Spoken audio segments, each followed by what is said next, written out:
What happens if my child doesn't use their 529 plan?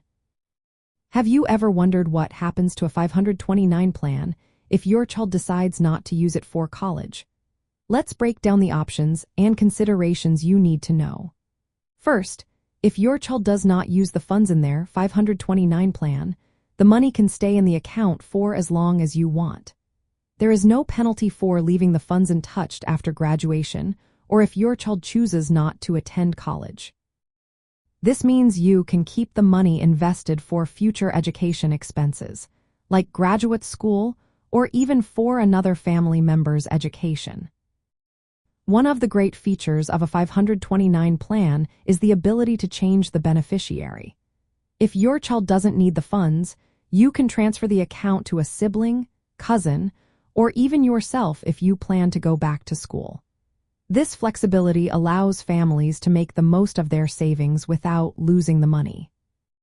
However, if you decide to withdraw funds for non-qualified expenses, be aware that the earnings portion of that withdrawal will be subject to income tax and a 10% federal penalty.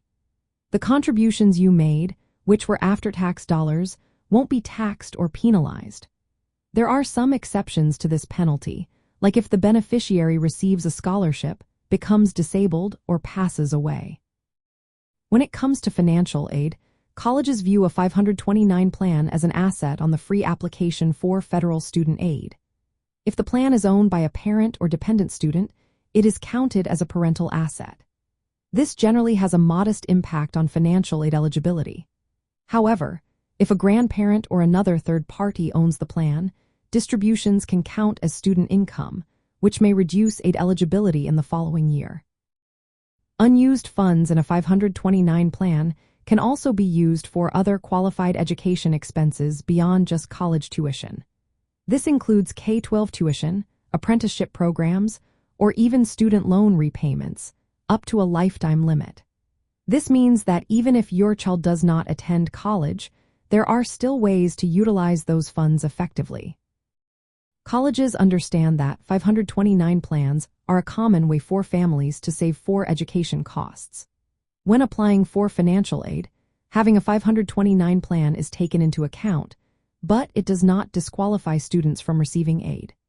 It's a good idea to communicate with financial aid offices to understand how unused 529 funds might affect aid eligibility if you plan to withdraw or repurpose the funds.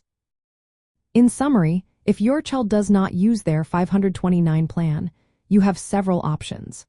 You can keep the funds invested, change the beneficiary, or withdraw the money with some tax consequences if not used for qualified expenses.